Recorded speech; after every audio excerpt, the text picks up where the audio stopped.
Hello everybody and welcome to a brand new Elder Scrolls Online build video with me, Sherman. Today, guys, we are taking a look at the Daedric Priest. I know it says Daedric Healer, but it is actually called the Daedric Priest. So for all you fans out there of the Daedra and the, Molag Bal, all them kind of guys, this one's for you guys. So this is a healer made for that. So this is a Trials and in-game healer. Now, I'm going to be honest with you guys. All the builds I've released this week are not for hardcore in-game. These are made to help you get into that hardcore in-game setup. So I'm not using perfected gear. I'm not using that stuff. But as you can see, I still reach the stat values. I still reach everything that's needed in order for the build to work in that content. So I just wanted to clarify that before things got a little too crazy. So let's jump right into this one. We are a High Elf Sorcerer. You can be a Dark Elf, a Breton, or an Argonian, or a High Elf to make this work really good, but any race can play this build. So I'm just going to clarify that. Any race can play this build. It is advised that you do play one of the Magicka races, though, for the purpose of the Magicka stuff that they have in an Argonian, because they do get higher health. They also get 3% max Magicka, and they get better healing. So that's the one thing that separates the different races and stuff for this. So as you can see, we do have all of our points into Magicka, and we still have 18k health, which is really good. We have a 38k Magicka with a 12k stamina. The 12k stamina is really good for dodge rolling, blocking when necessary, that kind of stuff. And we also have an 1866 Magicka recovery. It does go up above that, guys. It goes to about 2.1k, so you don't have to worry about your resources. I was actually watching a build the other day where somebody was talking about healers having to have a really high magic recovery. You do if you're spamming skills, but you shouldn't be spamming heals. You should be, and healers don't have a rotation either. That's why you have to build for a high magic recovery, and not a super high one. A 2k one is fine, because there's going to be times when you're going to cast a heal, and your recovery is going to kick in, and it's going to cover the cost. So that's pretty much how it works.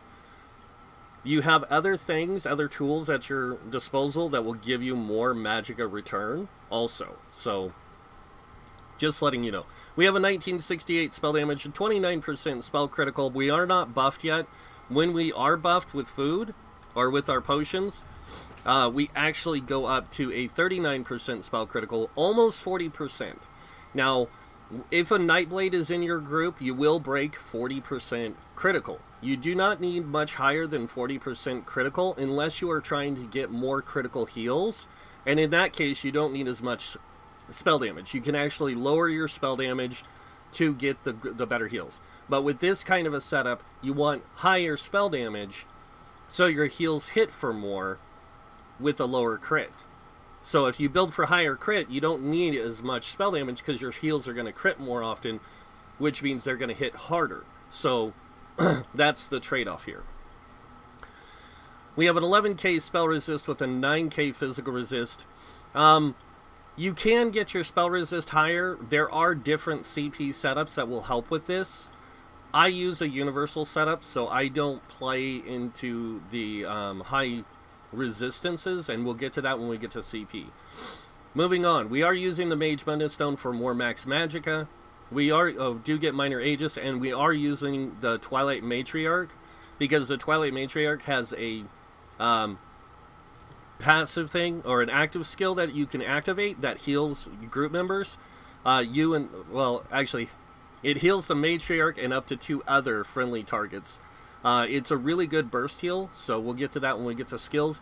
And then Witch Mother's Potent Brew. There is another food you can get from Clockwork City that gives you health recovery and Magicka recovery with max health and max Magicka. It gives you 200 more health and like 200 more Magicka. So either food is good for this build. So just letting you know. Moving on to the gear. You do want to use spell power pots for this. You can get these from the trade markets. They are kind of expensive, I'm not going to lie. The power pots and the stand pots are always pretty high, and it's the ones that give major sorcery, major prophecy, and then magic recovery, along with magic return.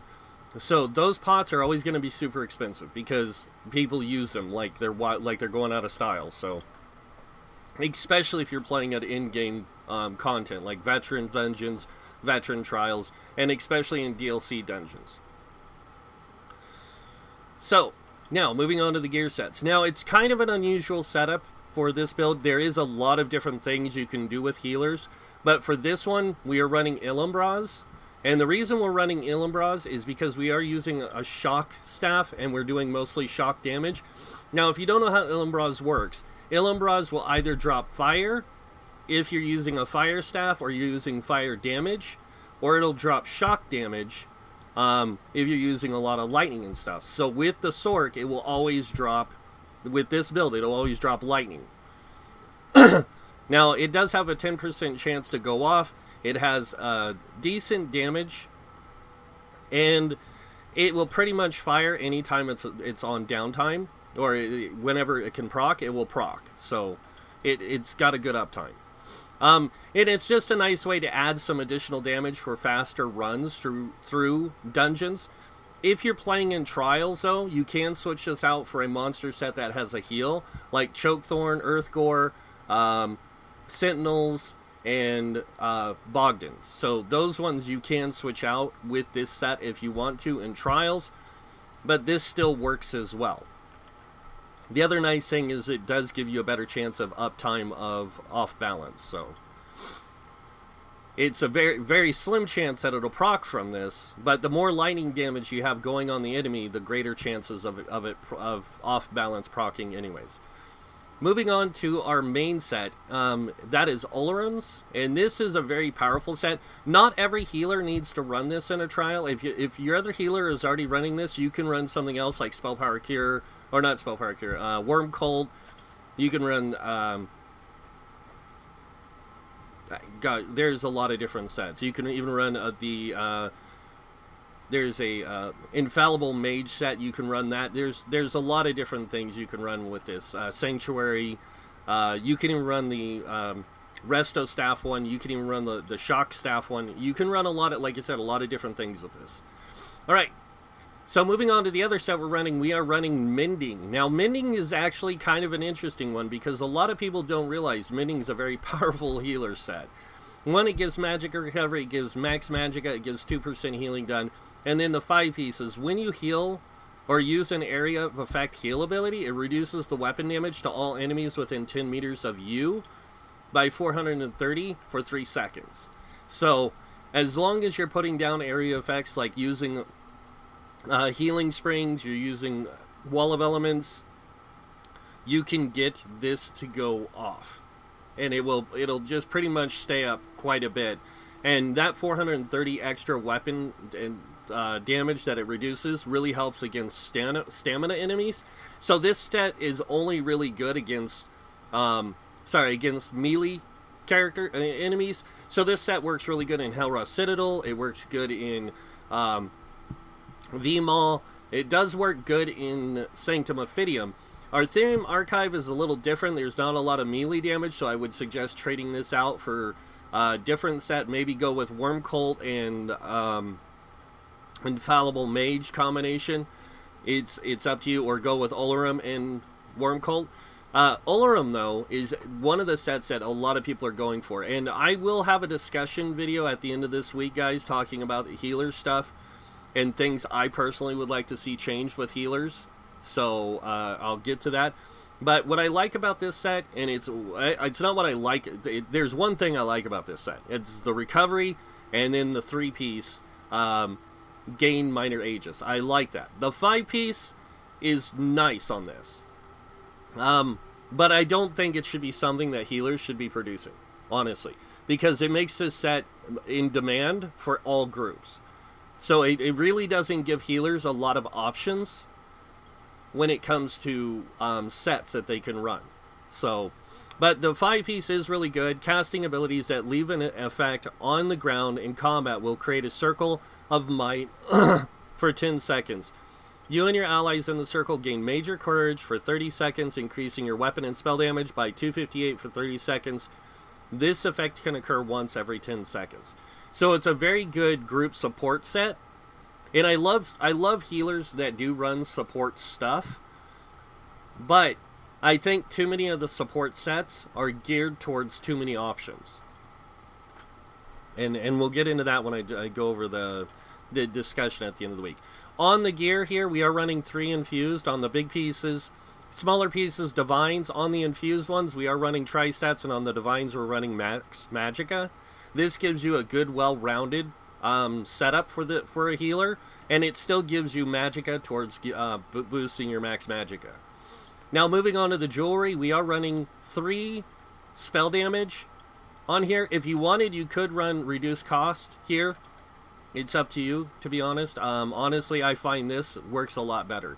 Now, a lot of people say not to overheal. But here's the thing. And I'm gonna be clear. I want to be very clear on this. Overhealing is something healers do naturally. It's not something that you don't build for, because you're gonna overheal regardless. And it can become an issue for a lot of people, because they feel like if you have too much healing going out, you're not doing your job. Which is, in a lot of cases in ESO, because the way the game plays and works, it's to debuff and buff your group. But a lot of the sets require you to heal to debuff and buff your group, so it's a weird trade-off. Alright, so moving on to the staffs, we are running 2 infused staffs. We are running a lightning staff with a weakening enchant. A lot of people say to run shock here. You can if you want for the uptime.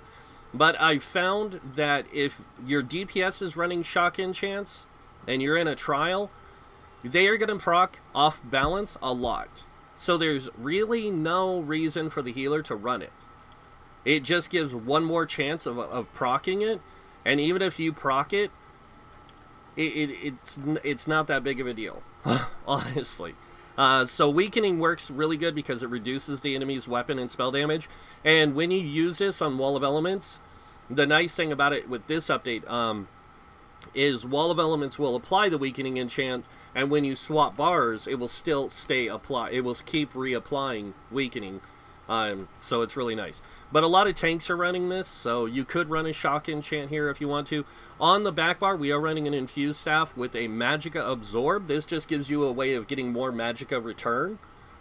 So it saves you in certain costs of spells. Like when you do a not a rotation, but when you do a heavy attack, you're going to get resources back. When you do just a light tap of your weapon, you're going to get resources back. So you're not always doing heavy attacks. You're not always doing light attacks. Because you're not doing a rotation. So having this here just gives you a way of getting a little bit of extra resources. Alright, so that is the gear, guys. And like I said, this is just one of many types of setups you can run on a healer. This just happens to be the one that works really good on a Sorc. So, alright, moving on to these skills. So, make sure you get all your class passives. I know a lot of people say that there's a lot of them you don't use, but in reality, it's good to take all your class passives just in case. You never know. Moving on to your weapon skills. Destruction Staff, take all your passives. Restoration Staff, all passives. On your armor, light armor, you're going to take all the passives. Medium armor, since we are running a 5-1-1 setup, take the top 2 and the bottom 1. And then on heavy armor, you're going to want to take the top 3. Moving on to Soul Magic, those are good to get. They help. Intimidating Presence, Mage's Guild, Persuasive Will. Now, people keep asking me, why do I say to take these? It's because of questing. When you quest in this game, these things are used. And even in some trials and dungeons, where there's questions asked or certain things like that during a story part, there are times where you can use these. I haven't really seen it much except for I think one dungeon where I've seen this used. But in regular questing, some public dungeon quests, some delve quests, this comes into play and it helps you. So, Psijic Order, we're not using anything. You can use Mend Wounds. It's kind of a funny skill. Like, it works, but you wind up burning through a lot of resources if you don't know how to manage this skill well. But if you know how to manage this skill well, it's a great skill. Moving on, and also when you have it, you can get concentrated barrier and deliberation. So when you're channeling the heavy attacks, you get 30% damage reduction. And then when you're using the ability on your bar, you can actually block and get a small damage shield. The other thing that's cool is even if you light and heavy attack with it, you can get the spell orbs to proc. Like if you cast a heal, like a light attack, sometimes this will proc. I don't know why. It shouldn't proc, I don't think, but it does sometimes, and you can get these spell orbs up, and they help you. They help your group mostly with damage. Moving on, you do want to get the Undaunted passives. These are really, really important, guys. I know they don't seem that important to some people, the Undaunted command, because it just gives resources back when you use the synergy, but you do synergize, so this is going to be something you're going to want to have. It gives you resources back, not a lot, but a little bit, especially if you synergize with orbs, because you're going to get magicka back, and then you're going to get more magicka back, a little bit more magicka back. You're going to get about 9k magicka back, so it's a really good thing for that. Moving on to Undaunted Metal, get this, especially if you're wearing the 5-1-1 setup. It's going to give you 6% in your stats, so that helps boost your all your stats, which is good. And then moving on to these the Assault and Support. Assault, you really just need Aggressive Warhorn. Support, you can take Barrier and Efficient Purge and put it on your bars, but if you do, make sure you get the Magic Aid, so you get the 10% Magic Recovery for having one of these slotted. Purge is really good, especially Efficient Purge, but the problem is Efficient Purge only applies to 5 people. So if you're in a Trials group, and you're in a group of 5, it will usually only apply to those 5 first before it applies to anyone else in the other category. So it's good to have, if you're running a Purge, make sure that you're running with a Templar who has a way of purging as well, so that way you guys can both like both healers have this in those situations where it's needed. Barrier's a really good skill to have for like damage mitigation, stuff like that, but you wouldn't, because of the way a lot of people play the game, you won't be using it. So it's kind of like you have it, but you're not going to really use it. It's mainly there for the magicka. So moving on to the passives, racial passives, make sure you get them all. You guys should know that. And then Alchemy, get medicinal use, Provisioning, Gourmand and Connoisseur, and then now to the skills on our bar. Now this is kind of an unusual setup for in a lot of ways, because we are running Mystic Orb and not Energy Orb. Mystic Orb actually deals damage, which we'll get to. So first on our bar is Blockade of Storms. Like I said, this is to help you keep up your off balance and stuff, because it can proc off balance, guys. Just letting you know, this can do that. It's not super effective, but it can do it. If you have a shock enchant, it has a greater chance of doing it. Moving on to the next skill, we have Lightning Flood. Now, a lot of people say Liquid Lightning's better, but I like Lightning Flood. I know it has a less uptime, but it also still has the synergy, and it has a greater radius. So the range of it is 28 meters, like distance. It has a 6-meter radius, where Lightning Flood, I think, has a lot less. But if you want Lightning Flood, or not Lightning Flood, if you want the Liquid Lightning, you can use that as well. It's really, this is just really good for the synergy, to be honest. It's, you can't go wrong.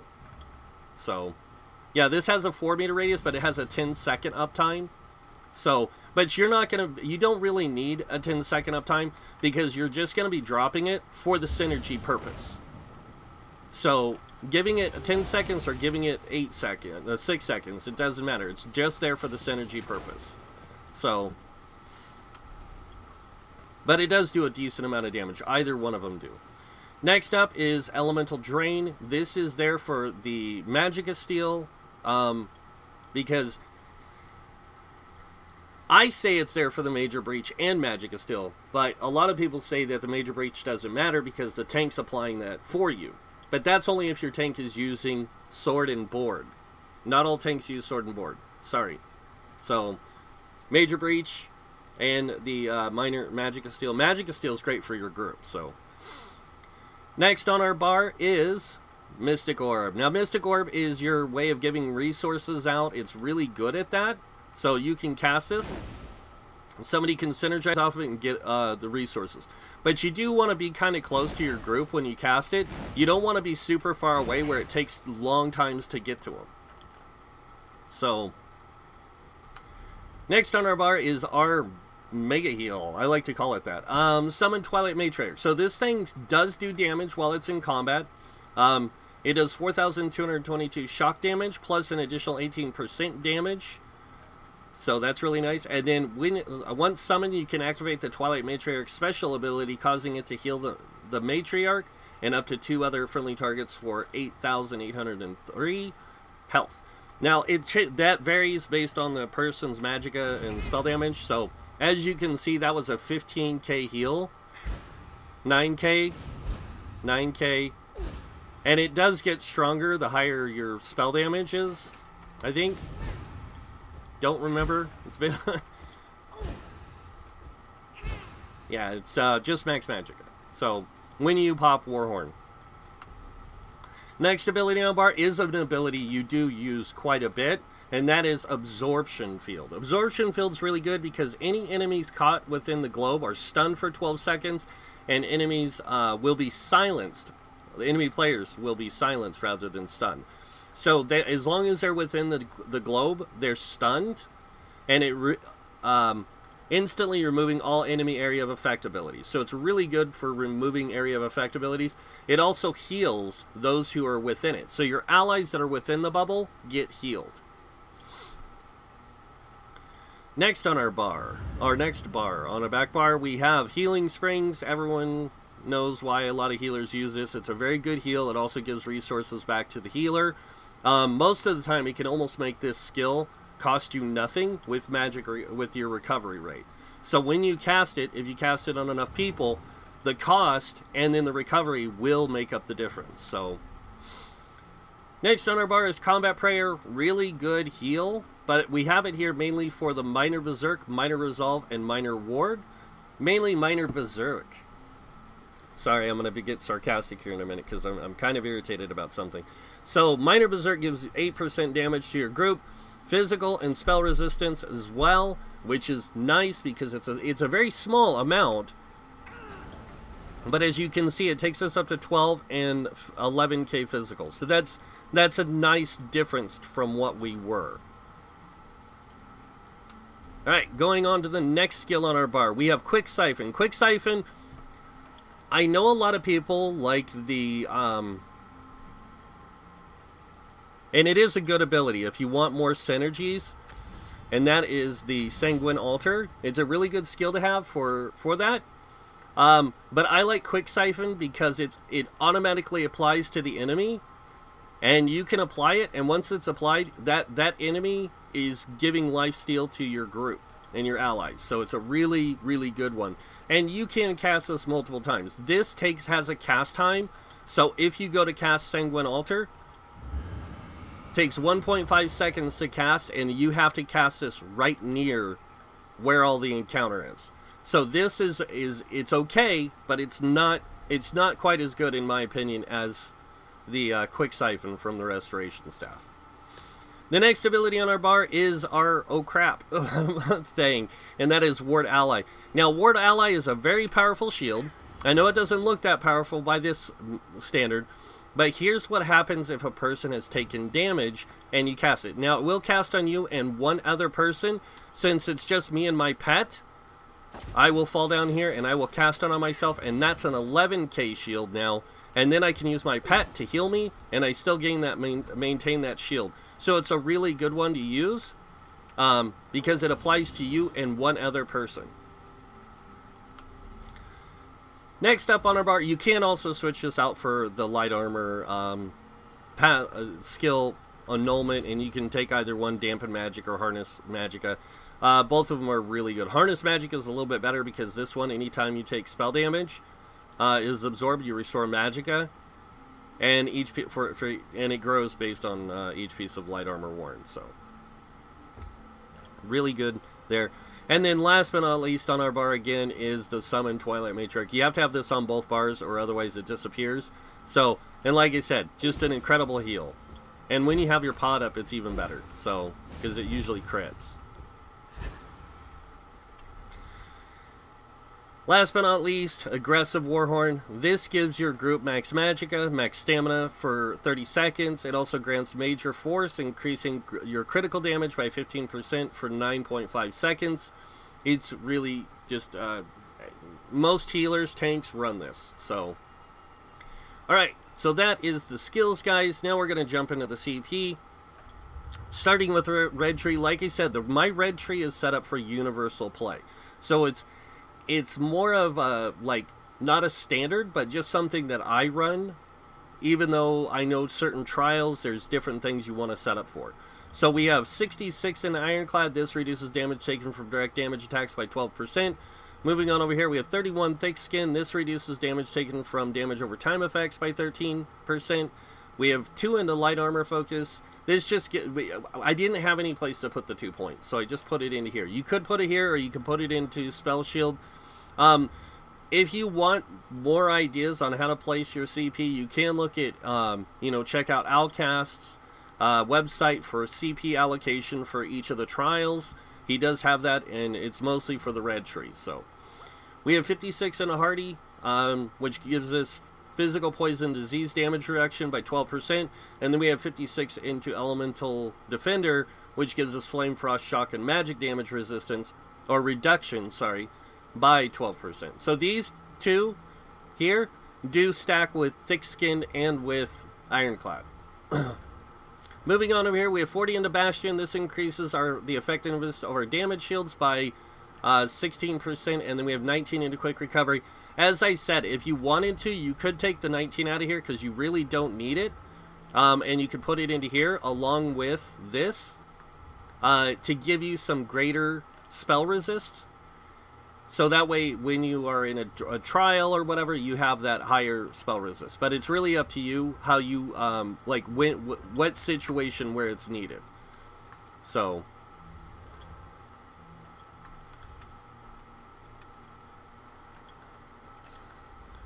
moving on over here, we have 56 in a Warlord. This reduces our break free cost by 20%. 23 into Sprinter, reducing our sprint cost by 14%. We have 76 in the Arcanist. If you go 75, I'm going to tell you now that 14% is actually 13.98%. So you really want to go 76 so you get the full 14%. 43 into Tenacity. We are a healer, but we're mostly using our Resto Staff for resource return instead of our Lightning Staff. We do heavy attack with our Lightning Staff, so we actually get 40% returned on our heavy attacks from Lightning Staff, and 70% return on our heavy attacks from the Resto Staff. So, it's, like, I see a lot of people put 76 in here on a healer. It's really not needed. 70% is more than enough. So, moving on over here, we have 56 into Tumbling, reducing our dodge roll cost by 20%, and then 16 into Shadow Ward. Here's the thing that you can do, just so you guys can see if you want. You can take this down to 40, and you can take this up to 32, I think it is, or 31, so you can get more out of the blocking if you want. But honestly, I don't see a big difference between the two, because it's such a small difference in that. So 20% dodge roll, 7 into block cost. Blocking, you do block quite a bit, and it does save you, you know, resources to have this up pretty high, but you don't need it super high. Moving on over here, we have 56 in the Bless. This increases healing done by 12%. We have 56 in Elfborn. This increases our critical heals and critical damage by 20%. There is ways that you can adjust this if you want. We do have 56 in Elemental Expert. If you wanted to, you can take this down to 43. Take this up to 66. So you get 22% critical heals. It's really up to you, and then you can put the last of your points in here. We do have 6 normally in here, so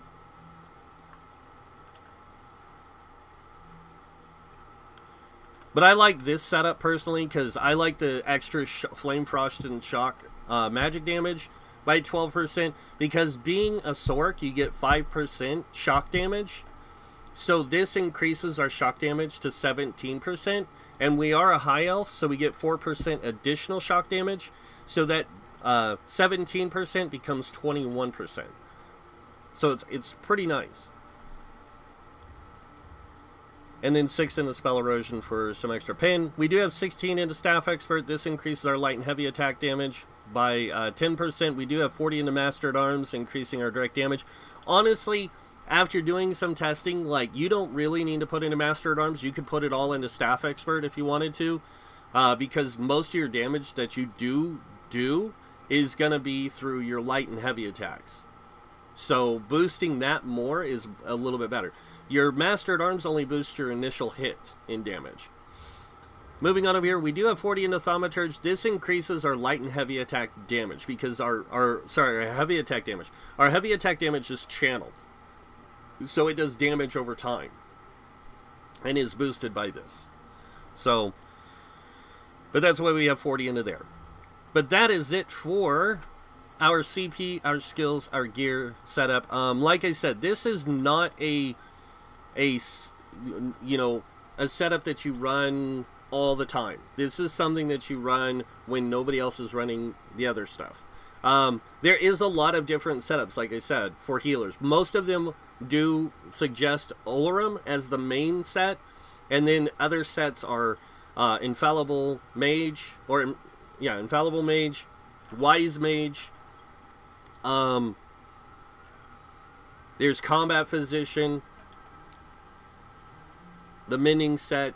There is the set that I showed you on the sets I've shown on all the other healers. All the sets that I've shown: Sanctuary, Combat Physician. I don't quite remember the name of it, but we'll see if I have it in here. No, because I'm using a trial set. But there is Light Speaker. It's another good set. It boosts your restoration staff stuff. There's Lamia's Song. It's another good one that you can run. Sanctuary is a good one if you don't want to put if you want more crit for crit healing. It's a really good one you can run. There's Sanctuary, like I said. There's Magicka Furnace. Not a lot of people really use this too often on a healer, but it can be pretty good. But it's when you take damage, so I don't get it. There's Prayer's Shawl. This is a good one. It's not as effective as Combat Physician, but it works. And then, let's see, Worm's Remnant.